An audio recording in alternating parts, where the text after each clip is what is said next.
What's up, YouTube? It's your girl Shani, and welcome back to the Women's Palacè. Guys, I'm just gonna give this fast revelation that I got while I was at the car wash. Fasting. Okay, I know nobody want to talk about this, but baby, we finna talk about it because it's the beginning of the year, and we sometimes we gotta just go straight through. We gotta face things head on. Okay, so I'm sitting here at the car wash. You know, when your car getting washed, you ain't got nothing to do but sit there. So I'm like clearing, like just thinking in my mind, and I start thinking about Jesus. No, actually I was watching TD Jakes the crushing series he got out on TBN or something like that. And he started to talk about like Jesus and his walk or whatever, and something just came into my mind, like how Jesus started his journey, right? When before Jesus started any miracle, before turning the water into wine, like let's think about casting out the devils, that era, right? He went on that 40-day fast. Now, I don't know if y'all seen the video where I was talking about fasting. And I'm like, people out here doing 40 days fast. It didn't just make no sense to me. Like, I thought that was just for Jesus. But then God had to make me realize Jesus is your example. And it's people out here doing it, so it's not impossible. But see, we have been programmed to think that it's impossible, but it's not, okay? But that's a side note. But I was saying this because God is making me realize you're gonna have, before you go into your season of breakthrough, basically the season where God is pushing you through, your season, let's say that your season where God is basically time for you to walk in what God has called you in this world for. You're gonna have to fast. And we're not talking about no 3-day fast. We're not talking about no 5-day fast. I'm talking about like a 21-day fast. Okay, like a long period of time of fasting. Now, you have to understand your relationship with God is unique unto you. So whatever it is God asks you to do, I'm not here to tell you, oh, you got to do 21, you got to do 40. That's not my business. I'm just telling you my revelation that I got from God. And he had to make me realize, you start to see the pattern. Before Jesus walked into what he came into the world for, he had to fast. And God was making me realize the fasting is a season for everything. And the season of fasting before you go into all God has for you is to break off the covenants, to break off the chains of wickedness, the covenants, the generational curses. Like, we have to sit here and really think of things from a spiritual perspective. And from a spiritual perspective, you are tied to covenants and bondages and certain things and altars of the enemy through bloodlines, through your bloodline, through generational curses. So in order for those things to be broken off of you, you have to go on a fast. So this is where I'm realizing the importance of fasting, a long period of fasting, of basically breaking yourself from altars and demonic covenants and all these, being delivered. It's really being delivered spiritually. It is saying this, is somewhere in the scriptures where it talk about basically your deliverance is through knowledge. And basically sometimes deliverance can be like that, and sometimes deliverance is a process. See, but you understand the knowledge of what fasting does. Fasting calls in your spiritual health, because God honors covenants. We talked about this. God honors covenants, even if it's a demonic covenant. So the fact that you are tied to these demonic covenants, it's like, you got to break these. You got to renounce these. You got to come against these. And entities, certain things that you are tied to only can come out through prayer and fasting. Jesus said that. This is biblical, I'm speaking here.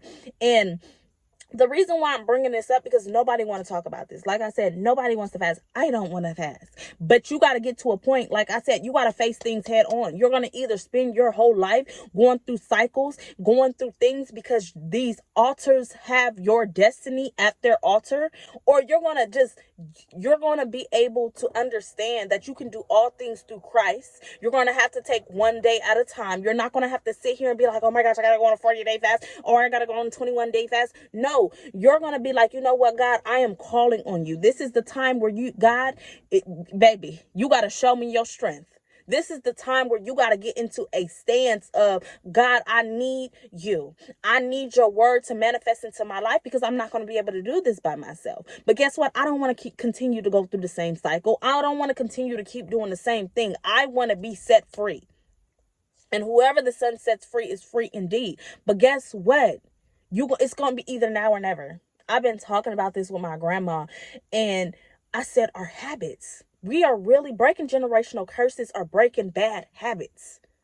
That's all it is. Breaking these bad habits. We are so accustomed. We are creatures of habit. So we automatically do things without thinking. And then we always say, tomorrow, tomorrow. Oh, I'll do that tomorrow. And next you look up and it's a whole new year. This is how people grow. So, and they be like, dang, I'm this age. And I thought, and you still stuck in the same thing because you keep saying tomorrow, not realize you're running on a program. So your mind is it's not going to necessarily look up and understand, okay, it's going to be now or it's going to be never. I love me some chips. God, like, cut it out. God told me it's a wrap for that. And I found myself wanting some chips. I'm like, okay, I'm going to give me some chips. And I stop tomorrow. God said, no, it's going to be now or never. Like, you have to really get stern on yourself, because if you don't start today, you're never going to start. Because you're going to look up and it's going to be years then passed on your life. You're still going to be stuck in demonic trends. You're still going to be stuck because you don't want to commit to a certain period of time. Like I said, it's a season for everything, a period of time to break yourself free, to call on God. And that's what God is making me realize. I'm not requiring you to do this alone. I'm requiring you to be submissive. I'm requiring you to open yourself up and ask me. You said, Father, you said your strength works best in my weakness. You said I can do all things, so I can get through this according to your word. So I need you to show up this day. That's where what's going to help me. That's what's been helping me, and that's what's going to help me. Because I get so caught up on that's too many days. Baby, you got to take it one day at a time. We're not talking about tomorrow. Give me the strength for today. I'll give you your daily bread for today. You got to be on today. Don't think about tomorrow, because what if you don't wake up tomorrow? We're not thinking about tomorrow. We need to think about today. So you got to take it one step at a time and understand this is a journey. Don't get so caught up on the end that you don't even get what you need to get in the present. Okay? So that was the revelation that I got. And I was also learning as well that as you go through this, it's glory on the end. But even though it's glory on the end, I was reading Sarah Jake's Woman Evolved this morning. She was saying, think about what Jesus, Lord, if you can take this cup from me. Even though Jesus knew the glory at the end of what he went through, he still had to pray and really in a sense, he was asking, can somebody else do this? And it lets you know you're going to be in certain, that means sometimes when you on this journey ahead, you're going to have those moments. Even though you know at the end it's going to be glory, even at the end you know it's going to be freedom. Guess what? It's going to be like, God, do I have to do this? Can I get somebody else to do this? But guess what? What Jesus say? Not my will, but your will. Prepare my heart. Give me the strength. That's letting you know that during this journey, baby, you gonna want to give up. You gonna be like, is it worth it? But you gotta be able to think about the glory at the end, the freedom at the end. It's worth it. It's not easy, but it's worth it. This is where God is going to meet you. And in these moments is really where you get to see God work. In these moments is really where you get closer to God, because God has to show up or it's not going to happen. Like, let's be clear. If God don't show up, baby, it won't be done. But see, that's where your intimacy is going to come from. That's where your testimony going to come from. That's where the strengthening of you and God's relationship is going to come from. So even though you went through that, you're going to see how that was the best thing that could have ever happened for you. So, like I said, I'm not here to tell you what to do. I'm just here to tell you revelation, to get you to have insight and perspective, to understand that we are tied to certain altars, certain covenants, certain things that is keeping us bound, that's keeping us from all the things that God has for us, because according to his word, he withhold no good thing.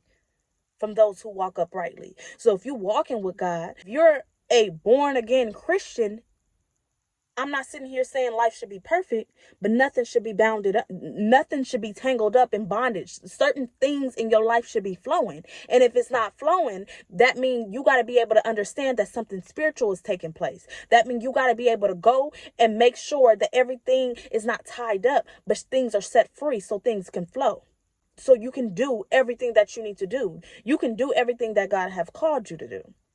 Okay, so that was it, you guys. Go out and be a light in this dark world.